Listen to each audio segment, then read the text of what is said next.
today's session is literally talking about opportunities, post-COVID, government opportunities, post-COVID-19, because everybody is really panicking. The pandemonium is intense, and a lot of people are really confused with what is going on as we speak at the moment. But in the midst of confusion, I know that calmness, serenity still abound. And so why I had to reach out to you was I have a growing ecosystem of 1,000 people, entrepreneurs, and one of them was asking questions in relation to the agribusiness. And me, I'm a digital strategist. I don't know anything about the sector. So it's best for me to bring someone that is expert to speak to them, so that, because there's been a lot of questions, even me broadcasting your video has brought about a lot of questions and reactions. So I'd like you to introduce yourself. My name is Mercy George-Igbafe. I'm the founder and CEO of Learntor, a digital strategist in agile transformation, business analysis, and project management, and business intelligence. So I would like you to introduce yourself so that my audience can get to know who you are, sir. Oh, okay. Thank you, Mercy. I'm glad to be here. When you reached out, it's a passion to go on to the youths, to find direction and to know exactly what they want to do. My name is Okwayoluwa Ogundipe. I work with the Nigerian Incentive-Based Risk-Sharing System for Agricultural Lending, known as NESAL. So NESAL is a 100% owned company of the CBN, set up to de-risk and to facilitate financial agriculture. So before now, financial institutions have been wary of putting funds into agriculture because they see it as a black hole. But the idea that the government has is to de-risk that sector so that finance can begin to come into agriculture. So that is why NESA is here. Thank you and, so much. Have a passion for agriculture. I have a passion for. Yeah, can you hear me? Yes, your network, you were breaking a little bit there. Okay. Yes. So thank you so much, sir. I really appreciate that. I'm sure we all know NASAL, so there's no point me speaking on that. So for first, I'd like you to just share, first, let's ask you to just give us insight with regards to the agribusiness. We all know that crude oil has crashed and is going to affect our foreign reserve, the money coming in terms of the dollars and things like that. So before we go into the question, the hot conversation, and by the way, if you're on Facebook at the moment, leave your question. And if you want to join the live broadcast, I'll put the Zoom link on the notification of the meeting so you can actually join if you want to, if you're interested in being part of the process. So when it's time for Q&A, I can open up where you can actually speak with Mr. Okwayemi. I hope you're excited because I believe this is one sector that is really underestimated, and this is what is going to change our economy if a lot of people open their eyes to the opportunity there. Enough of me talking. So, sir, over to you. Share your insight before I come to the questions. Okay, Mercy, thank you. So first of all, I'm sure people have heard the president talking about diversifying the economy, since he came in as president. You've heard about we cannot keep on relying on oil and things like that. You've heard the CBN governor talking about agriculture so many times. Anytime he's privileged to talk, he must always mention agriculture. And I'm sure you'll have seen a lot of stories and interviews with the MD of NESA talking about agriculture. So why is agriculture that important? So we talk about the agribusiness value chain. So people talk about agriculture, but we talk about agribusiness. So what is agribusiness? Agribusiness is when agriculture is done following the principles of commerce. Way back then, people would do agriculture just to feed their own families. But now when you do agriculture, not just to feed your families, but as a way of commerce, that is agribusiness. You also talk about value chain. What is a value chain? A value chain is a number of processes, like a chain. One links to the other, where value is being added to a particular item. So you start from input through the process up to output, and there's value at every point in time. So when we now put everything together, we are talking about the agri-business value chain. You may want to know, what does the value chain of agriculture consist of? So we divided agribusiness into 4 major streams. So the first one, we call it the pre-upstream. Pre-upstream involves everything that goes into agriculture. You are talking about people that are into research for agriculture. You are talking about institutions that focus on research. About seed crop protection, talk about fertilizers, about mechanization. You talk about people that provide equipment that we use on the farm, like tractors. We even go into people that are not the producers of tractors alone, but also have tractors out. They are into iron tractors. We talk about extension agents, all the things that go into agriculture. That is one stream. The next stream in this value chain is what we call the upstream.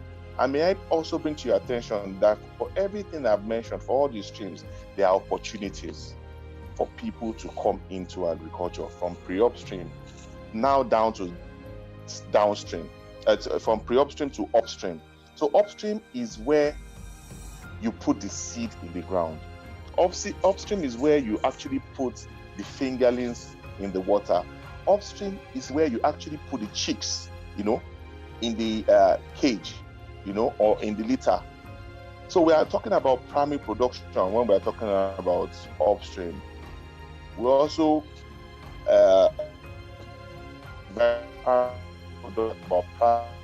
talking about primary transportation. We are talking about primary storage. We're talking about primary processing, the beginning of processing. All those activities fall under upstream, and for each of those things, there are opportunities there. Then we move to the midstream, which is the stock sector. This is where you talk about logistics. So you have farms all over, but somebody has to bring those produce where people will consume them. Somebody has to process those things from the raw form to forms where they can be consumed either by the industry or by individuals. So under the midstream, we have value-added processing, we have logistics, and we have the wholesale market. All those ones come under the midstream. There are opportunities there. Then finally, we move to the downstream. That is the end of the game. We are talking about export market here. We are talking about the retail market. When you go to your shops, you go and buy an egg, that is downstream. We are talking about industries where they take the produce from the farm and they turn it into other produce for people to consume. So basically, those are the streams of the value chain. We have the pre-upstream, we have the upstream, and we have the downstream. But of major concern, because when you reach out to me, you say you have a lot of young people, that are interested in agriculture, and they want to know, where do I start from? So I'm going to give them a low-hanging fruit, very low-hanging fruit, because if we have to touch on each of these streams, we can take a day to talk about pre-upstream, all the opportunities in pre-upstream. We can take a day to talk about upstream, all the opportunities, and all the other parts of the value chain. But let's look at the upstream sector right now, where we talk about real production. And we ask ourselves that big question: why is it agriculture we want to talk about? There are many reasons why we want to talk about agriculture. The first and most important is our population. Nigeria is a country of approximately 200 million people. Do you know what is most important to a human being after oxygen? It's food. You may not have shelter, you may not even have clothes to wear, but you must eat. before you meet those other needs. The first need is oxygen. And you guess what? Oxygen is provided by God. So the next thing is food. So we need to feed a population of 200 million people. And can you imagine that we cannot produce for everybody to eat? As it is right now, we are not producing enough for everybody to eat. So so we import a lot. And that's why you see this CBN governor always talking about opportunities in agriculture, because we are looking at for import substitution. Agriculture alone can bring about $22 billion when it comes to import substitution, when we begin to produce most of the things we import, and that we relax that strain on the foreign exchange, so the CBN governor can rest a bit. So the first is population. We have the population. Second is we are not even producing enough. So which means there's a gap. There's a big opportunity for people to come into this sector and produce and do well. The third is we have arable land. When I talk about arable land, which means land that you can use to produce. Can you guess how much land we have, arable land in Nigeria? Can you just take a wide guess? Honestly, I wouldn't know, because I feel that Nigeria, we don't really have data to back up a lot of our claims. So I don't know. I can't guess. Okay, so for arable land, the data is there. Okay. Verified data. We have 84 million hectares of arable land. 84 million hectares of arable land for Nigeria to produce on. And that is an opportunity. So we have the population to feed. We have the gap to fill. Then we have the land. The next thing we have in Nigeria is the youthful population. Out of these 200 million Nigerians, over 32%, over a third of this population are youths. I'm talking about youths now from 18 to about 45. We're not counting the children. We're not counting the aged people. The youths are over 33% of the population. So the workforce is there. The population is there. The gap is there to meet, and the workforce is there. So what are we waiting for? Then the fifth thing in this is that the expertise is there. Government support is there. Like I mentioned earlier, the president, that's the number one citizen of this country, from inception of this government, has always talked about agriculture, diversifying the economy. So the support of government is there. You have the expertise. You have experts that understand this thing. We have the labor, which is the youth.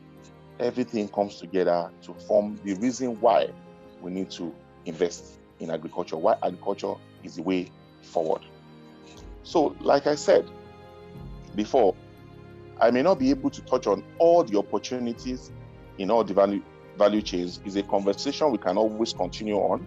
But one point I would like to raise that I believe is a low-hanging fruit. So over the years, there's been a program by the Central Bank of Nigeria called the Anchor Borrowers Program. And that program basically funds farmers to produce for people that we call anchors. Anchors are people that we use the produce to process it into other things. These are people that need their raw material is agricultural produce. So they are supposed to come up and gather farmers. The Central Bank of Nigeria fund those farmers as single digits. And I'm sure you heard when the pandemic started that the CBN governor has reduced all interest rates to 5%. So this is not just single digits. Single digits, we are talking 9%, but now we're talking 5%. 5% per annum. So these farmers produce and give the anchor pays, and the loan is repaid. So the CBN has been doing this program over some time.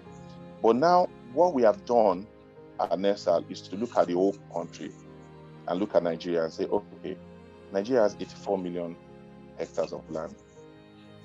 There are certain areas that are best suited for maize. There are certain areas that are best suited for cowpea. There are certain areas that are best suited for sugarcane. So what our scientists have done is to map the whole country into agroecological areas where you have the kind of crop that will be most successful in that particular area. So the whole country has been mapped. And the next step is to form agro-geo-cooperatives, where people come together, take advantage of economics of scale, and we will fund these people to produce. There are already industries that want to take up this produce. We need to stop importation. So there are already industries willing to take up this produce. They want to also stop importing. So we need the youth to leave the cities and stop hustling and go and become millionaires in their different local governments, in their different wards. You see people sit in Lagos, Port Harcourt, Abuja, and all the other major cities, and they are hustling, trying to make ends meet. But there are opportunities in the rural areas where you can go back, gather people of like minds, minimum of 10 people, come together, and you'll be funded. You'll be taught on how to go about this. So we have experts that will go and teach you, that will teach you on what to do. But first of all, when you are able to go back and gather people together, people of like minds, then we can now tell you this is the crop suited for where you are when you share your location. When you know the crops, then we will train you on exactly how to do it. Then we won't stop at training you. We fund you on how to do it at single digits. So the opportunity is here now. So what I would advise the youths is that this period of lockdown, we don't know. It depends on the federal government when this lockdown will end. We don't know. But while on lockdown, you can begin your research. You can begin to make calls to people at home and ask them, okay, you know where the lands are, you know what people are interested. You can begin to do that background research so that immediately the lockdown is over, we can get into work immediately. There are also other opportunities in primary processing, that people can get into, and we'll share that with time. But basically, what we're talking about right now is to go back and form agro-geo cooperatives where you can immediately be funded and start farming. Thank you so much. That was quite, what's the word now? That was quite a mouthful for you to digest. And I totally agree with you that based on the federal government initiative from the very inception, it is clear that they wanted to make sure they open up this channel for agribusiness. And I can tell you, I know a lot of people that have gone into agri-sector. Even as a Tony Elumelu entrepreneur, this particular, in 2019, the chunk of the entrepreneurs that were funded are those in the agri-sector. I'd like to come back with just the situation on ground. A lot of those in agribusiness are panicking. And by the way, if you're on Zoom, if you want to join the Zoom call and ask Ms. Okweyemi a direct question, you are welcome to join. I'll put the link on Facebook on the live chat so you can join us. But if you're on Zoom and you have a question for him, just raise your hand and put the question first at what you want to ask. Then I'll unmute you. Then you can ask Mr. Okweyemi a question. Now, Mr. Okweyemi, I appreciate what you have said, especially with this cooperative that the government is trying to make sure the funding is available.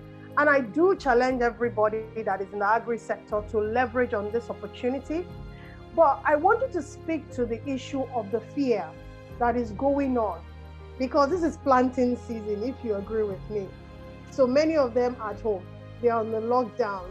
They cannot do anything per se with regards to planting, to saying seeding. And that is actually going to affect every other thing. I know that. I'd like you to speak with regards to that in terms of the fear that is going on with regards to the COVID-19.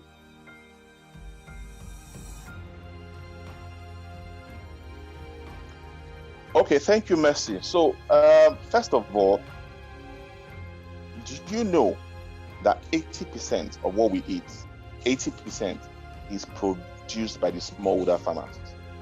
The commercial farms produce just about 20%. So your fear is actually real. So we may actually have a food crisis, but we are not certain of that, because another thing you may want to look at is that these farmers that need to plant are in the rural areas already. They've planted in the years past, so they are not far from their farm. So I'm looking at a situation whereby the restrictions will not affect people that are going to plant. But the challenge will be inputs. How do we get inputs to these farmers? Are they going to go back to where they have to start using grains instead of seeds? So there's a difference between grains and seeds. Grains is, for instance, you planted maize last year, and out of the maize you planted, you kept some of the grains to plant this year. Normally, the yield from that is, is nothing compared to when you use seeds. So farmers may be forced to begin to plant grains, and that might cause a problem. But if we can work out a situation whereby inputs get delivered to the farmers, then we will sail through. So the rainy season the wet season commences in May. So we have, for different crops, there are different times that we call the latest planting date. So we still have some time to get things right. And I'm sure that the people in the presidential task force are thinking about all these things, because farmers need to plant, inputs need to get to the farms, fertilizers, crop protection products.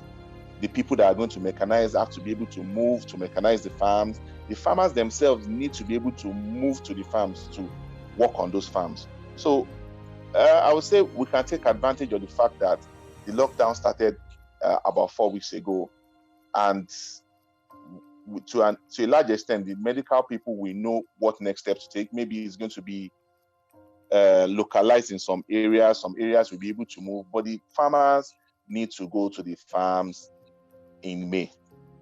That is important.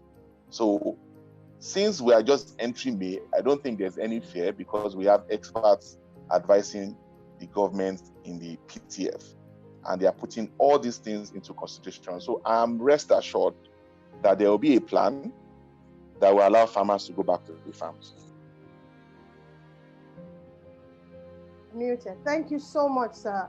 First, I just want to apologize to the Facebook viewers. I sincerely apologize. We've started the interview since, but I didn't enable the public feature. For those that are joining, you want to join the live conversation, you can join. The Zoom link is there, and you want to ask him questions. And for those on Zoom, as I speak to you, if you have a question for Mr. Okpeyemi, please just put it in the, Mr. Ogundipe, my apologies. Just put it in the Q&A section, then I can unmute you so that I can ask him question directly. Mr. Ogundipe, sir, thank you so much again. I don't take this for granted. You coming on to speak with regards to the fear around the agribusiness and the value chain. Thank you for all the opportunities. You will rewatch the video if you have missed anything. It's going to be live on all my channels. So I'd like you to speak. Crude oil has crashed. We all know that. Dollar is going to spike. Inflation is going to spike. And many people that are doing businesses, luxury business is actually going to take a major hit, because I understand Richard Branson, the MD of Virgin Atlantic, went to seek for palliative from the government because it's hard for them. All the airlines right now are grounded. Nobody's taking. Over 100 and something countries have put a ban on travel. So tourism, that is number one, money making for a lot of people. You have to travel. Nobody's moving. We are all on lockdown, ground zero. So life as we know it has changed for every businesses. I would like you to speak with regards to getting more people into the agribusiness. Like, where can they start from? Because everybody thinks you have to go into the farm, you have to go and farm. No, the agri value chain is quite vast. I mean, my own idea, no, I don't know anything about agribusiness. Go to a crayfish producer, create a nice packaging. This is where I come in as a digital strategist. Create a nice packaging, go online on Insta, Facebook, start selling them. You are already in the agri value chain. Am I correct, Mr. Ogundipe? Yeah, correct. So there are so many things you can do within the agri value chain. I'd like you to just give them some low hanging fruit, things they can start thinking about now, because we are in the essential stage. It's those that have food to eat that will survive. So if you are selling food, you will make money, but you need to know where to start from. So over to you, Mr. Ogundipe, for you to be able to share these ideas with them. Okay. Thank you, Mercy. So, like you said, people must eat. Before you think of putting on a wristwatch, you must put food in your tummy. Before you even think of putting on a shirt, you must put food in your tummy. So this is the idea. They say success is when opportunity meets preparation. So long before now, we have had concerns at NESAL. The MD of NESAL has always talked about how to do agriculture in a scientific way. And it may please you to know that, yes, we want to talk about processing, we want to talk about selling food, using other mediums and things like that. But the food must be produced first, right? The food must be produced. So we need people. We are producing less than what we consume. Absolutely. So first of all, we need people to go back and start producing. The land is there. We have the vigor, the youth in us. Why do we all sit in the cities and just want to struggle and live from, day by day? If you don't go out today, that's why people are concerned right now about this lockdown, because most people earn their living on a daily basis. But trust me, the farmer there that many of us look down on, that farmer may not be suffering times like this. I have friends that have farms and live on their farms. If you lock down this country for 2 years, they are good, because they have everything around them. They will eat and they will be fresh. So life can actually be good. Let's go back home. Let's go and develop this rural economy. So the thing is that the world is crumbling. Oil prices are falling. All industries are down.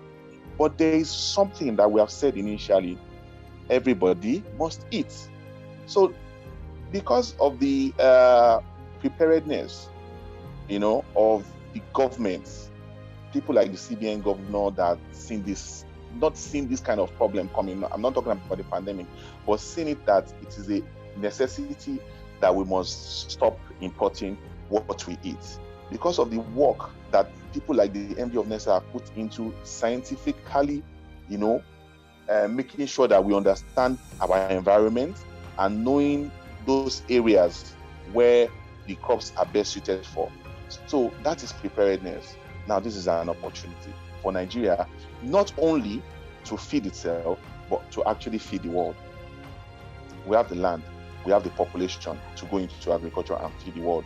So the first opportunity is for people to actually go there and produce the food. And like I said earlier, there are already programs setting, which is the Agro Geo Corps.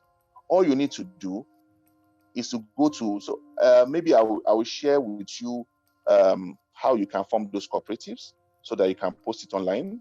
And I'll also post it on my Instagram page, where you have the opportunity to form Agro Geo Corps. Anybody can do it, as long as you can gather a minimum of 10 people together in your village, in your ward. you will be trained and you will be funded. And agriculture has changed. It's not the kind of agriculture you have to hold hoe and cutlass. So you are doing you're a fine boy in the city. You are scared that you will go and hold hoe and cutlass. No, it's no more like that. You will be surprised at how you can actually make a lot of money from the actual production. So I'm a Christian. So in the Bible, it says that you sow and you reap 100-fold. Do you know the only industry you can actually do that is agriculture? Yes. Imagine you take a seed of maize, you put it in the ground. You get 2 cobs minimum, like you get 2 cobs from that seed. Each cob of maize alone contains more than 100 seeds. Can you see that coming into reality now when you put one? So in agriculture, you can easily become a millionaire. I agree. Faster than being on the streets of Lagos hustling. So we have youths that have this energy, they have this brain. All you need to do is go back, talk to your fellow youths, come together. You guys have ancestral lands. And you just sit down there, there are weeds growing on the land. Land that God has given. You know, when they talk about land of milk and honey, that country is Nigeria. Yes. You are going on your land, in the village there. You are in Lagos, you are chasing cars about, you are going from place to place, saying you are hustling. Go back home and go and form agro corps and make a living for yourself. I bet you, those that take this advice, come back 1 year later, there will be a big gap between those people that have gone to form these agro corps and the people that refuse to form this agro corps and keep on hustling. Everybody cannot be in the city.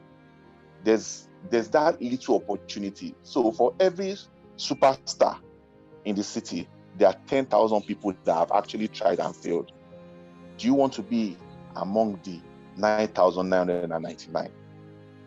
Don't be among that 9,999 that you keep on dreaming you are gone. Okay, sir, can I just speak my own? Let me speak for the youths. Nobody's going to go out of the city, no matter how much the government sings it, because there's insecurity in the city, there's banditry in the city. No, these are realities. We need to face them. There's banditry in the city. Remember, the headsmen that go into people's farm and destroy in the city or no, in the villages. I'm sorry, in the rural areas. You are preaching that people go to in the rural areas. Yes, in the rural areas. Even there's insecurity everywhere in Nigeria as we speak. But I don't want to speak to the insecurity because in the midst of madness, there's still opportunity. I want to speak for the opportunity. As a young person and as a digital strategist, this is where I can lend my voice. Because a lot of people think agriculture is still whole farm, let's farm. No, agriculture is no longer like that. Tola, I will get you to ask your question. I will mute you when it's time for Q&A. So let me help a lot of people in the agribusiness. Listen, you don't need a farm. Collaboration.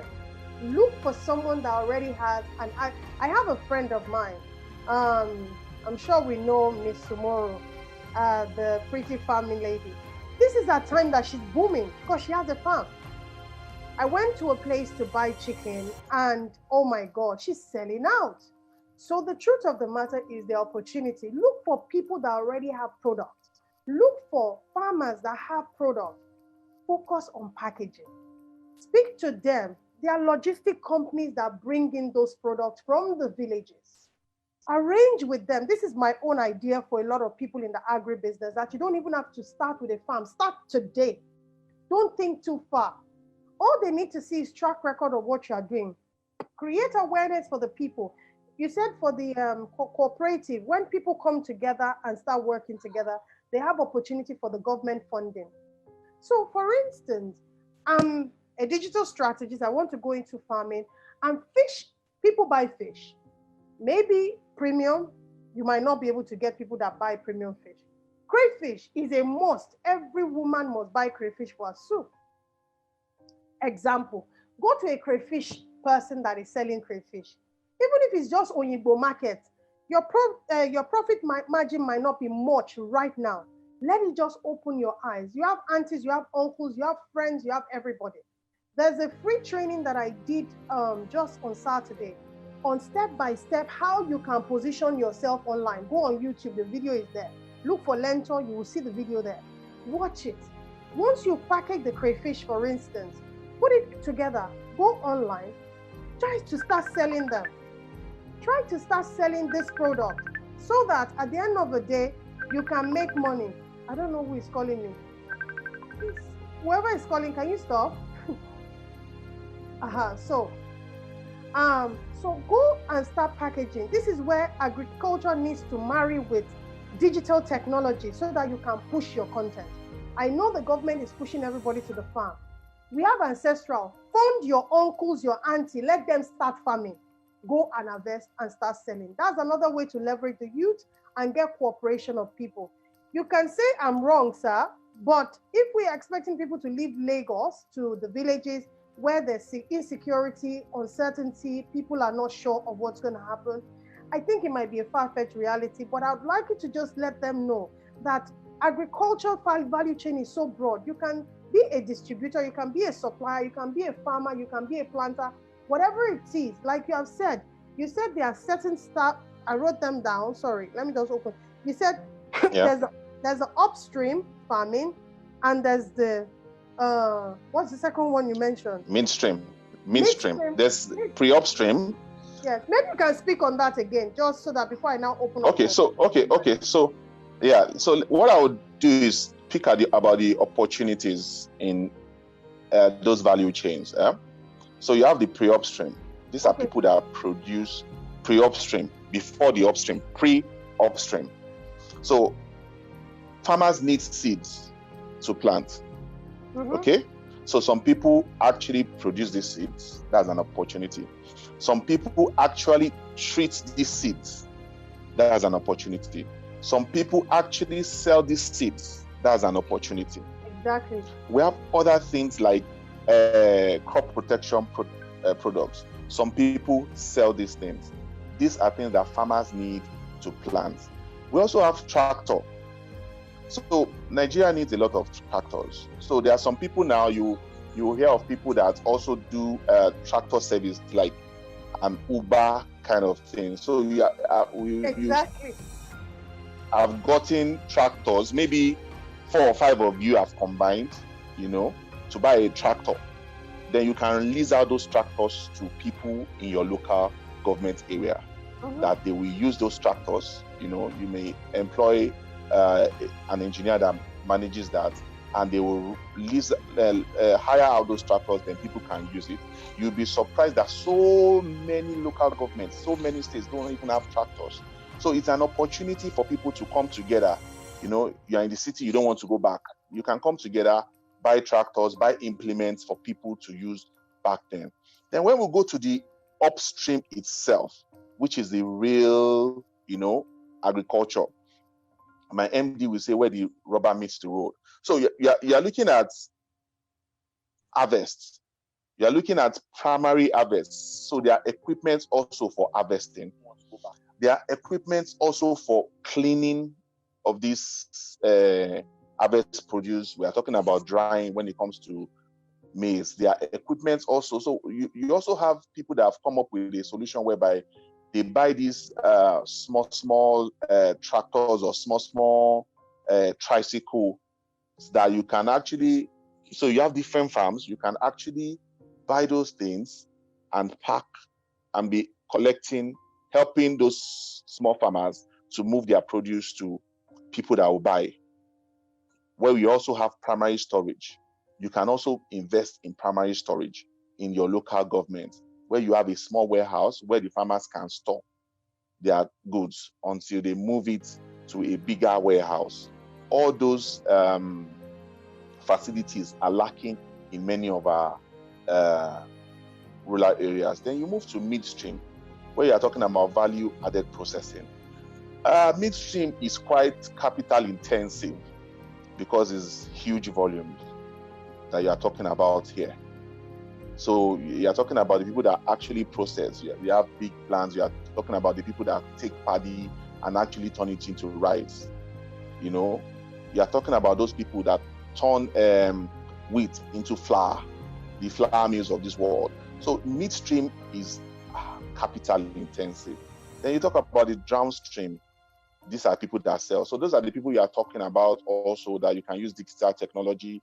You can package your foods. They bring the food to you. You can package. So I go to supermarkets around, and I'm pleased when I see nicely packaged pap, nicely packaged granuts, and they are locally packaged. So we are not importing those things. You now see people that are now processing our cashew. You know, before we just export all the cashew, then they go to India and they, process it and sell it back to us. But now you see cashew nuts done in Nigeria, and fantastic.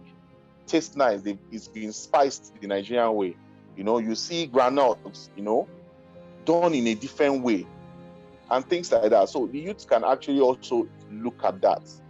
And there are opportunities. I mean, the opportunities know no bounds. You also see people also going to the export market. Yes. So the export market is huge. So for people that are online, you go into the export market, you go to trading platforms, and you see what people are looking for outside Nigeria. Then you need to go back into the communities. How can we produce this? Or who is producing this, so that you be the link person, you can export. Exactly. So opportunities abound. Yeah. But for those, I need to say that for those that insecurity is not something I can really speak about. I know the government is doing a lot, a whole lot to take Nigeria to that place where all of us can just travel the way we'd like, without fear of somebody coming out from the bush and, trying to, and many of these insecurity things actually starts from hunger. Because even these people are recruited easily because they are poor and they don't have something to eat. So agriculture can actually save all this. Yeah. Actually, let me ask, who has a question? You're going to say something. Let me just take some questions in the Zoom. Who has a question? Raise your hand and I'll... Okay, so there's an attendee that has raised their hand. Okay, you're allowed to talk. Can you unmute yourself, please?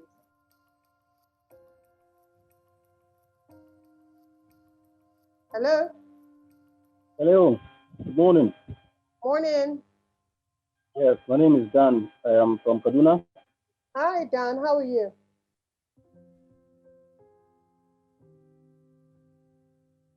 We can hear you. Go on. I'm good. And just talking about, yeah. Can you hear me?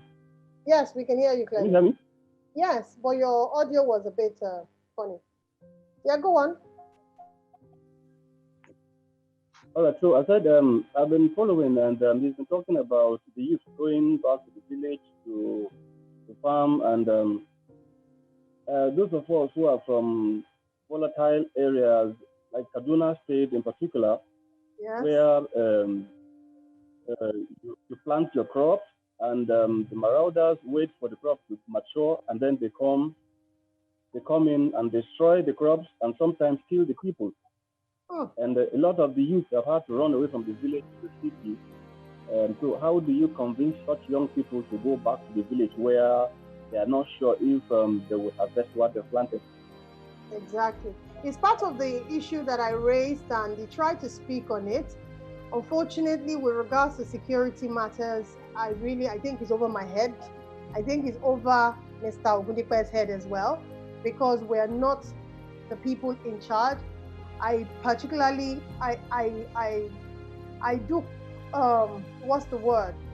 I do empathize with all the villages that have been destroyed to these terrorists that have come to invade our way of life. I do seriously empathize with them, but I think the conversation today with regards to security is way over our head. But there's so many ways. There's still people in the villages, Dan, that you can still partner with, that are into products that are being created. There are still travel companies that are still traveling from Kaduna to Lagos to everywhere. You can just go and have a conversation. For me, I'm not particularly big on having a farm because the uncertainty is too much. There are people that have perfected it with securities apparatus that is gardening their farm. Negotiate with them, collect their product, and help them to sell because they themselves producing. We have, this is a country. Let me say this here. Why the Asians come into this country and they milk our country dry is because they understand the power of numbers. One thing Africans have not really been able to do is collaborate. And it's such a disgrace because it affected our economy in ways that we cannot even comprehend. If we can't collaborate, we will scale.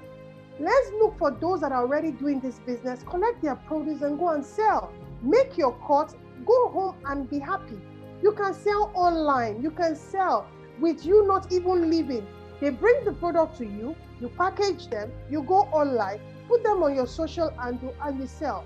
I cannot speak with regards to security. So let me take the next question, sir. Do you have anything to say with regards to that? But I think okay, let me add to what Dan has said. So it's a great concern that some of the 84 million hectares I talked about cannot be accessed at the moment. But it's just a phase. We'll overcome it by God's grace. So for the youths at NESAL, we have a program for the youths. Yeah? Mike, I'll be unmuting you. Please make sure you are well positioned. And if you want to show your face. Sorry, I think there's somebody else with a question as well. Mike Ibezim, if you'd like to show your video, let me know so I can enable it as well for you. So, yours, go on, sir.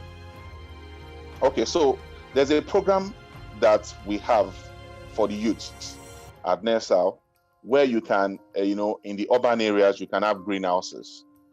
When you have youths in the urban areas, you come together and you'll be financed to have greenhouses and work in the city center where you produce fresh fruits and vegetables, and you can supply the supermarkets in the area, you can supply the big supermarkets too. So that program exists for youths that are interested in urban farming, and there are opportunities there for urban farming, and it already exists now. So if we have youths that are interested in urban farming and they are in the city centers, I can guide them to the people they need to talk to in their respective states. You don't have to come to Abuja.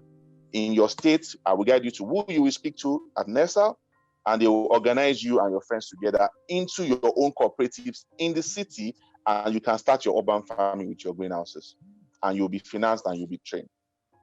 Thank you so much, sir. There's a question on Facebook. Ajay Tumobi, I'm so sorry, Jacob Shego, if I didn't pronounce your name correctly. He asks, how do we start this cooperative that you have mentioned? Mike, just give a second. Let him answer the question before you ask your question. Okay, I'll wait for you. Okay, that's fine.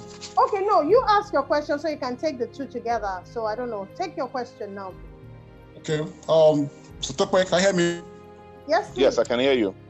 Oh, very good. Okay, thanks so much. Okay, wonderful session. I'm so impressed with you. It's so wonderful. Okay. 2 thumbs up. Okay, for your effort. Okay. Basically, I want to know the time the funding will start. Nigerian funding problems we have. If you're doing business, the banks are not giving us loans, So basically, what can we start the funding? At what point do you fund the youths? At what point can you fund them? It's going to be from inception, or what can you do? The funding will start from when? Let's be clear on that. So that funding is about at what point can you start funding these projects? So I want to be clear on that so that we'll know where we're on that, okay? Thank you so much. God bless you. Thank you so much for your question, Mike. Who else has a question so that I'd like to take all the questions so Mr. Okoyemi can answer together because I would like to wrap up. My goal was 30 minutes. Okay. So who else has a question? Mike, you have asked. Okay, Aisha, you're muted. Please go ahead. If you have a question on Facebook, please leave it in the comment section and I'll read it as well. Aisha, you're muted. Can you just ask your question? Yeah, can you hear me? Absolutely, clearly. Okay, thank you, Mr. Ogundepe. I actually saw this program on your wife's WhatsApp status and then decided to join all the way from Spain. Thank you very much for the session. Very insightful. So I just wanted to point out that, beyond making contacts with the organization, if there's a way that you can actually automate the process, I guess it would also be better. And the reason why I'm saying this is because my mom is in Oshogo and she's doing the catfish agriculture business. And I actually know that she joined the cooperative in Oshogo, went through the CBN training and applied for a loan. Initially, they came with the fact that they were going to give her about 500,000, which she rejected. And then they went back and forth and then they promised to give her 1 million. And I think this is, I'm sure if I can remember now, it should be 6 months after she had applied and no feedback on the process. We don't know what is going on. She doesn't have access to the fund and just no feedback. So if there's a way that maybe this process can be automated in such a way that when you apply, you have a website, you can go for feedback and you know how the process is going, you know who to contact and all of that, I think it will be better. Thank you so much, Aisha, for that question. And I think that speaks to a lot of people because many people that have applied for some of these loans, they are not having visibility to the funds, and that is equally causing a lot of confusion. So, sir, you will answer that question because I think that's where you need my services as a digital strategist. Who else has a question? So you can take all the questions. Okay, there's a question on Facebook. He said, I have a working knowledge on hydroponics. Please, sir, how do I participate in the youth funding for the urban farming? It's from Uyo. So if you have a question on Facebook, please drop it. If you have another question in the Zoom chat, let's know so that we can respond to it immediately. Anybody else with a question? So you can take all the questions one time. I really do appreciate everybody for coming. Dan, you have another question. Your hand is still up. If you have a question, let me know. Okay, there's a question in the chat box. Okay, those living, okay, you have already asked the question. Tola asked the question earlier. Said, good morning. It's from Canada. I'm actually very impressed with a lot of attendees that attended this session, especially Spain. Okay, sir, over to you. Please help us respond to all the questions that have been asked so far. If there's any more, I'll let you know. Okay. Okay, so first of all, there's a question from Mike about when the funding starts. So, and that question actually links to the question of Aisha about automating the process, right? Yes. Yes, so the first thing is this, you rightly said at the beginning that sometimes we have data we can't verify in Nigeria. So Nigeria is moving towards that digital age. But before people move to digital, there has to be the physical, where you actually have data of people. So you'll be surprised that when you go digital without doing the physical first, it may become a problem where people can easily say, oh, I am this person, and they are really not that person. Until we have in this country registered people where you have this ID card that when you give this information, you can actually be traced. Then we can say we can go digital with everything. We want to go digital. There are plans to go digital, but we need to start from the physical identification of individuals, of their farm assets, be it fish farm, be it poultry, be it crop. So that is why one of the major reasons we are forming the agro-geocorps. So when you have the agro-geocorps, it may please you to know that they will be digitalized.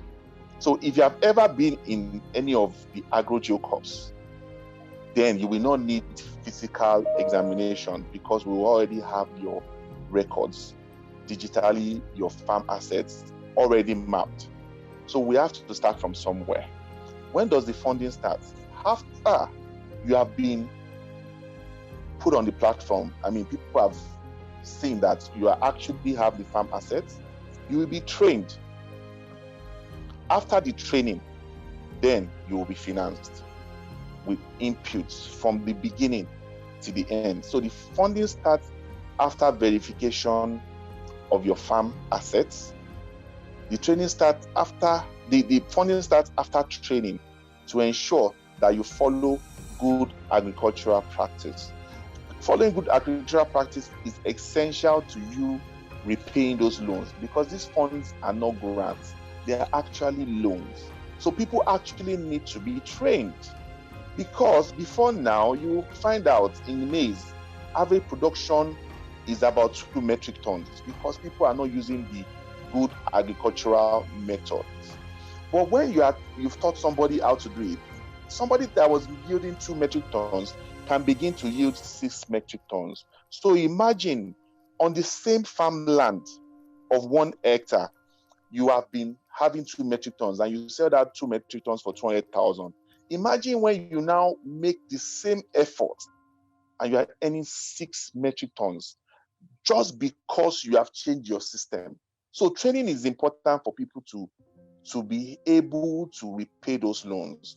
I'll give you another example. I was in a village some time ago, and we were talking to the farmers, and we said we're talking about 1 hectare, and the farmer wanted to measure 1 hectare for me. He showed me, he said his land was about 2 hectares. I said, how do you know it's 2 hectares? He says, okay, let him show me. And he started counting paces with his leg, and he said it was 1 hectare. That thing he counted is less than 0.41 or 0.25 hectares. Is a quarter of a hectare. And guess what? If this guy had come online and you say he has 2 hectares and you give him a loan for 2 hectares, he's never going to be able to repay, because everything he has put on that so-called 2 hectares, which actually is 0.5 hectares, he won't be able to yield more than 1 metric ton. And it's about 4 metric tons to repay his loan. So yes, I agree with Aisha, we need to automate this process. We have everything in place to automate the process. But we need to start from the farm. This is agriculture. You need to go there and actually know where people are and actually be sure that Mr. A that has a fish pond actually has a fish pond. The guy that is doing poultry that has battery cages actually has those battery cages, and to what extent is the environment okay to, conduct this poultry season. All those things are very essential to the success of the program itself. So that talks about funding and that talks about automation. I agree with her on automation. We keep on looking at processes, even to verify these things, if possible, remotely, and ideas will always be welcome. Somebody also talked about hydroponics. So hydroponics technology is welcome. I would like to know your states, the state where you work. You can reach out to me, and I will connect you with the person that... Should I give him your contact, sir? Yes, you can. Please send me a message. Go on my channel so you can state. I think I remember your name. So send me a direct message and I'll speak to you. Then I can connect you with him. Okay, sir, go on. Yeah. So I can connect the hydroponics guy and any other person that wants to form the agency. Immediately after this conversation, I'm going to post on how you can be part of this Agro Geo Corps on my Instagram handle. I will share it with you so you can also post on your page on how you can form this Agro Geo Corps. Absolutely, sir. Thank you so much. I appreciate that. Sincerely, I really do. Thank you so much. Who else has a question? If you're on Facebook, your question has not been answered, please do ask. And I have a surprise, by the way. Okay, after interviewing him, he's going to give us, I'm going to be interviewing someone from the microfinance itself that will come in maybe Friday. So if you're not following my social handle, I will put it on the Facebook. I'll put it in the Zoom chat, so you can look at that as well. So you can be part of the conversation. For those of you that have applied for the nasal CBN palliative loan, I'm bringing someone from the microfinance. That will be Friday. Once it's concluded, I will announce it. So just be on the lookout on my page. This is going to be a series of interviews. Why am I doing it? Because information is king. you hearing directly from Mr. Ogundipe, it has allayed your fears, rather than my auntie telling you, my friend telling you. You know, there's something called the communication virus. By the time they are telling you, they're adding their own salt and pepper and tomato to it, then it becomes something else. But hearing directly from their sources, from their mouth, actually takes away all the fears and doubts within you. So if you have any question on Facebook, I'm still checking. I want to round this session in the next 5 minutes. Just ask, but Mr. Ogundipe, if there's any other thing that you want to share. Again, my name is Mercy George-Igbafe. I'm a digital strategist, the CEO of Learntor. I'm a startup as well. So don't think I'm a it's okay. But the goal for me is to make sure that you have the right information, undiluted, not on speculation, not confusion. So if you have any question, you still are not sure, you want information that would help you, do speak up, and that will be available to you because he's here. I don't know where else you're going to see Mr. Ogundipe. I really don't. So let's know so that he'll be able to engage with you. And Mr. Ogundipe, I will appreciate your Instagram handle so I can post it. These videos are going to be reposted for people to be able to follow. Okay. Any more questions? Mike, you have another question? Mike, Dan, okay, you're allowed to speak now.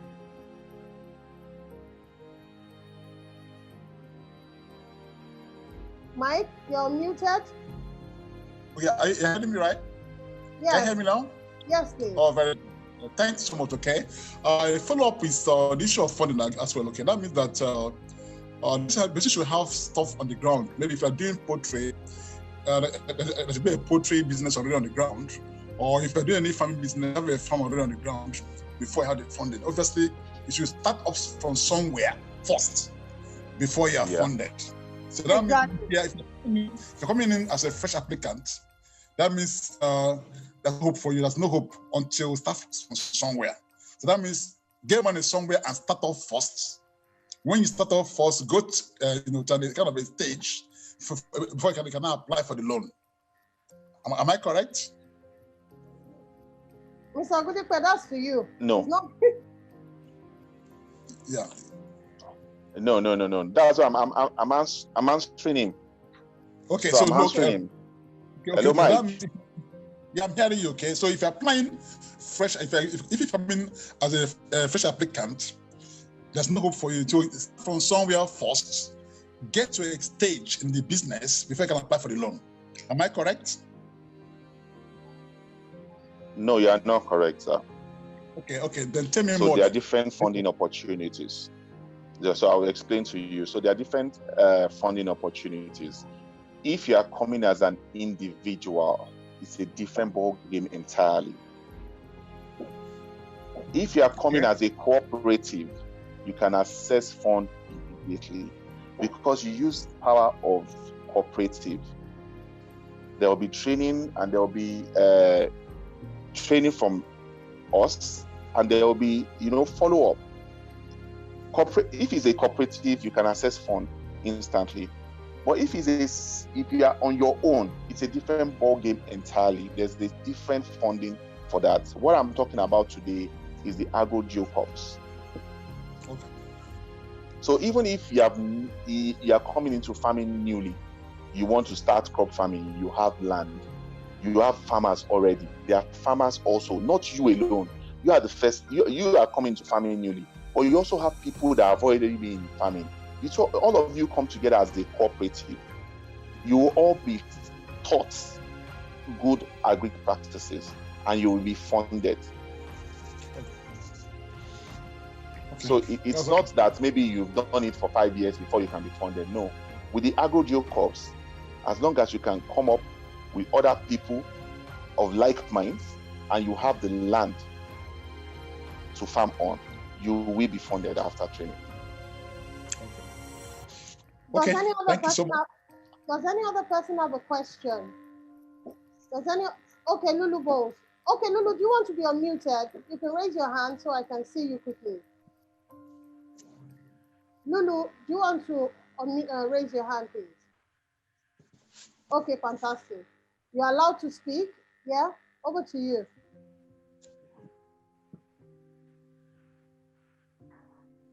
Unmute yourself, please.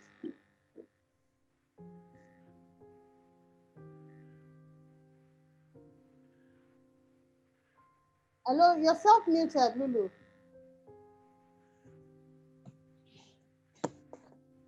Hello? You're self-muted. Anybody else with a question? Tobechi, let me unmute you. Tobechi, over to you. You're unmuted now.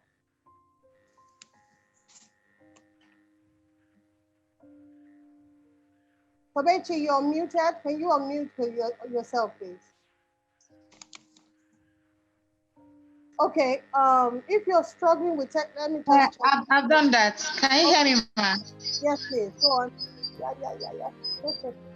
Please, ma, I want to find out, must someone go through the training before he or she can access the loan? Okay, that's the question to you, sir. Tobechi, is that all you have to ask? Definitely. Okay. Ma. Okay. So Definitely. Our idea is for you to produce, and our idea is for you also to be able to repay back that loan. If you are not trained on how to produce properly, then you will just waste the money. The money will go and never come back. So you must be trained on the best practice to produce. It is essential. You cannot have a baby, you cannot birth a baby without pregnancy. So that pregnancy, that training period is important. So that idea you have, we have to teach you how to actually do it. Then apart from training, there will also be follow-up. It's an ongoing training because every day people are coming up, scientists are coming up with better ways of doing things. So there's training and there's retraining, but there must be training before you can access the funds. okay, thank you so much, sir. I need to wrap up in 4 minutes. So does anybody else have any questions before the session is over? I don't know where you're going to get Mr. Ogudipe again. Hello, anybody else with questions? If nobody else, I'll have to end the session now. But before I end the session, for those on Zoom, I want to ask you to take just a poll, just for me to get a feedback of, okay, did you benefit something from this session? Okay, Lulu Bowles, you're back. You're muted now. You're muted? Okay, can you hear me now? Perfectly, yes. Oh, thank God. Okay, this is my first time on Zoom. My question is regarding the loan. I already applied in like February. I've done the training, I've applied, and I just wonder, is it still ongoing? Are we gonna get called for interviews? And then does the COVID-19 relief fund take priority over the previous loan application? Okay, thank you so much. Okay. So go on, sir. Okay, thanks, Lulu. So I will explain the different loans. So there's NESA and there's the microfinance bank, the NESA microfinance bank. NESA speaks specifically to agriculture. The NESA MFB, because the government has also seen through the act that there are other people that are not into agriculture, but also into small and medium enterprises. So the AXMIS loan through the NESA MFB works with that.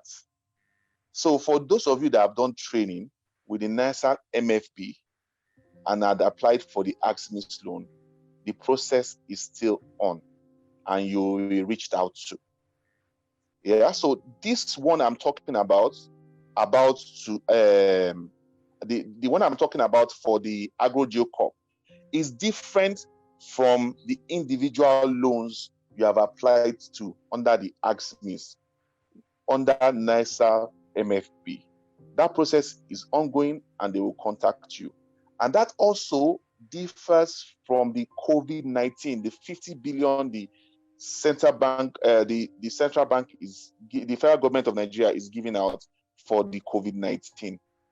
There's an application on the NISA MFB website, which I can also share with you, but Mercy will bring somebody from the MFB to speak to you on the stages for application for that particular palliative, the COVID-19 50 billion fund given by the federal government to small and medium enterprises, to households. So the whole idea is to ensure that people survive and businesses survive this pandemic. So the processes will be outlined. Somebody that works directly with the MFB will come on and talk about that. But all those facilities are different. They are totally different. The Artemis Fund that you have applied for, the process is on. As you may see, there may be a challenge right now because of the lockdown and because of this palliative, because there's also a process for doing all these things. But trust me, you'll be reached out to. Thank you so much. Before I take any question, please, I'd like everybody to just take this poll, and that equally will just give us feedback. Okay, did you gain something? In 1 minute is a yes or no question. Please just take the poll. Lulu, do you have another question that you wanted to ask? If you do, just say yes in the chat. That way I know that I need to unmute you. Please, can you quickly take the poll if you're on the Zoom call? Just help us to feel very quickly, and we'll end the session. Yes, fantastic. Okay, so we're on 7%. I need everybody on the call at least to vote. If I can get 80%, then I'm good. 80%. So we know that this session was beneficial. Okay. Okay. We're still at 42%. Okay. Thank you, Lulu. Any more? 60%. I think I need 3 or 4 more people to vote. Then it goes to 80%. At least 80%. Awesome. Okay, I think I need 2 people. Wow. Okay. Okay. Any more questions, please, on the Zoom? Let me check the WhatsApp now and the Facebook. Fantastic. Facebook, any questions there? Any question? Please, where's the Zoom link? Oh, you want to ask a direct question? Let me just allow you. It's there. If you look up, if you scroll up, you will see the Zoom link there. Olaoluwa Odunuga. If you scroll up, I pasted it multiple times. It's there. But I can repaste it as well. But if you have any question, there is no question. Basically, my own takeaway from this interview session is the fact that it's important that everybody gets involved in the agribusiness. Remember, the crude oil has crashed. Dollar is going to spike. Don't be shocked if it goes to 500 and something. So don't go and be keeping money in the bank when you can start doing business in the agri sector. Get into the value chain of the agribusiness. Be either a distributor, whether you're into logistics, doing the Uber arrangements. Go and talk to people that already have this thing. Don't try to reinvent the wheel. You're reinventing the wheel for who? How do you want to scale? That's my own take home. The opportunities here. I know that Nigeria is a work in progress. We're not like the West. And I keep telling people, stop using the West structure to measure Nigeria. We are not there. I don't get into blame game with government because it doesn't help anybody. That's my own personal opinion. I might be wrong, but we say the government, you are part of the government. Go and make a difference. You have been exposed to information. There's so many things you can do. At some point, I wanted to go into charcoal business. Charcoal business, but what's the word now? I wanted to get into the charcoal business, but honestly, because there's money there. Livestock is booming. People are eating chicken. People are eating food. There is no money. People are still feeding. Just look at what are the essentials that you can focus on right now, that you can tell people to send to you and you start selling, that you can go to Ogjaoyigbo. Yaba, I'm speaking in Lagos. I don't know, many people are from different locations. You can go to Agege, any market, collect all the crayfish, sell somebody you want to sell crayfish. Go, if you want to learn how to sell on Instagram, there's a link. I'm going to share it in the chat room now. If you're on my Zoom, go and check the video on my YouTube page. I challenge you, watch it. The ABC of Instagram.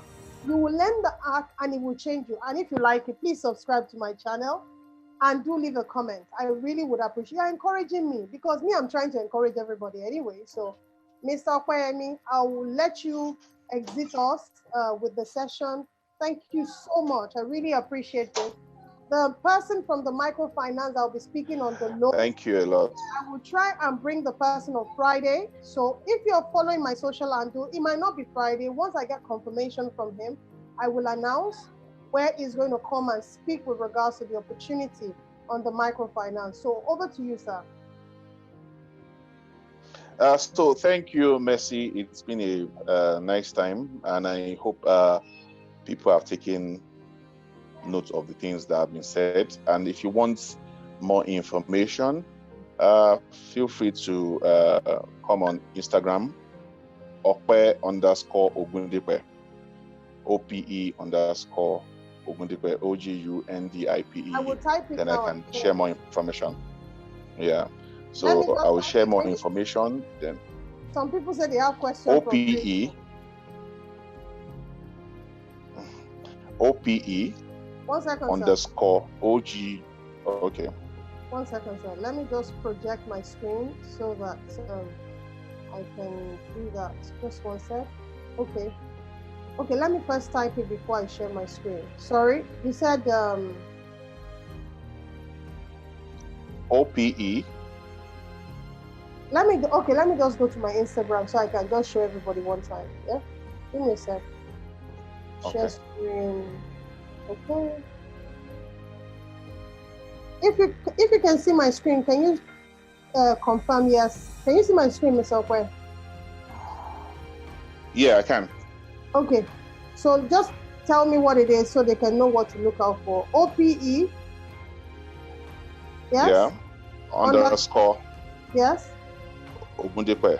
OGU. No, I know that. Don't worry. OPE underscore. Okay. So that is his handle here. Oh, fantastic. Yeah. I need to go and comment them. That's his handle. I recommend strongly that you go and follow him. But for those that he gave permission for me to share his contact, I will share his contact with you. And but if he didn't ask me to share the contact, please don't ask me to share someone's contact, because we have to respect people's privacy. But if you want his number, go on his Instagram page and leave him a message and tell him that you need his contact, okay? And that would help you as well. And those that want to ask questions, somebody wanted to ask questions. So let's just give one person a chance. They are coming from Facebook. I posted the link. Have you joined the meeting? Okay. If you have, yes. You have like 1 minute to ask your question. I posted the link on Facebook. So just join quickly. I need to wrap up this session. But from the feedback, let me just share the poll. So can you see the results of the poll? Can you see? Yeah. Awesome. So yeah. Basically, the interview met expectation of 92% of people. And yes, they said we were very clear, 100% in terms of the information. Okay, was the guest clear with, yes, they said 100%. Would you recommend? Thank you so much. Appreciate you guys. So when I post, please share. Overall rating of the interview was 5, 4. Anyway, so if you add 5 and 4 together, that's about 80-something% or 90%. So we didn't do badly based on their feedback. So we have achieved. So who has a question? Who has just joined from Facebook and you have a question? Can you raise your hand? Because I wouldn't know. Raise your hand.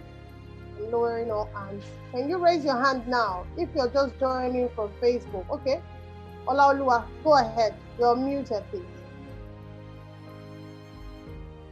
Yeah, good morning everyone. I just wanted to ask Mr. Okwe about, he mentioned if there is a cooperative.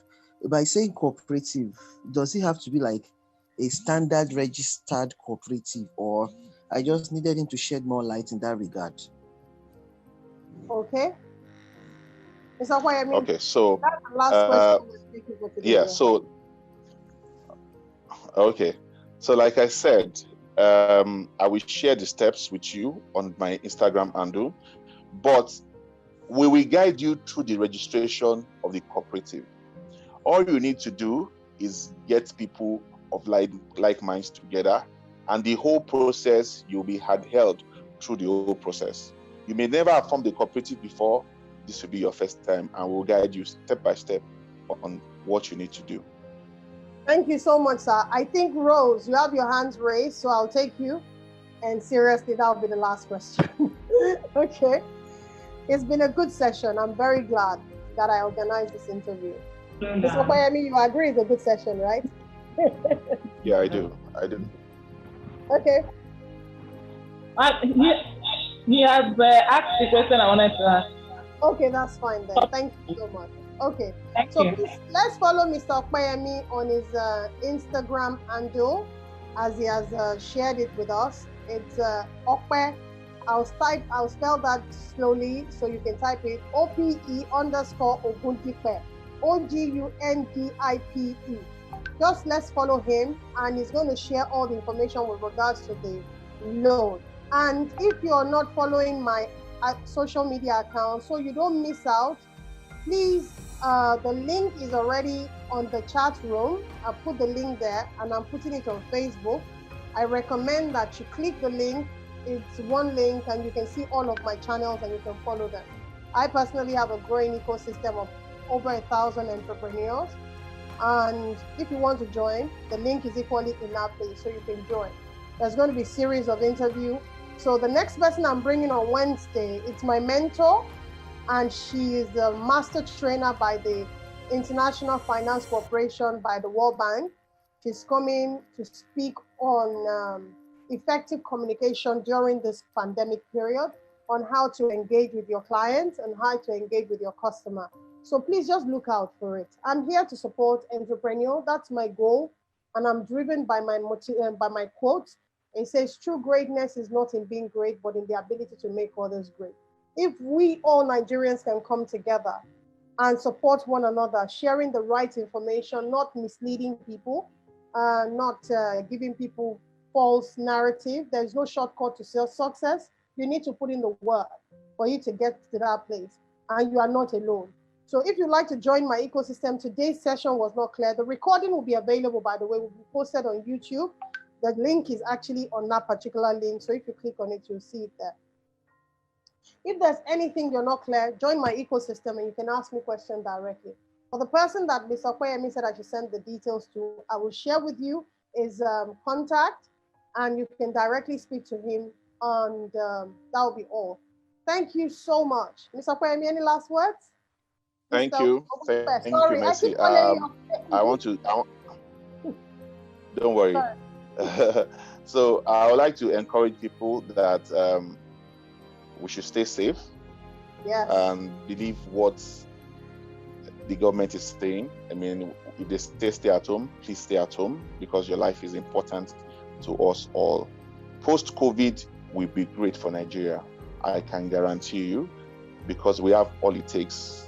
We have all it takes to take advantage of this pandemic after it is gone. Thank you, and God bless. And by the way, when he says it's going to be great for Nigerians, it's because the federal government is working for more palliatives for businesses in the agri sector. And that's the goal for him for today. He had already spoken earlier, so try and watch the video afterwards. There's so many opportunities post-COVID. So don't worry, even if you don't get this particular palliative by the CBN, there are more that is coming post-COVID. So you can be rest assured. And once it happens, I'll try and invite him again to speak on it, on how you can have the head start and apply as well. Thank you so much, everybody, for being on call. I really appreciate you guys. Thank you for making this session very interactive and very participatory. For Facebook followers, I'm sorry, I didn't realize I was on private when I went live, and it can only get better. Thank you all. Have a wonderful day. Thank you. Thank you, sir.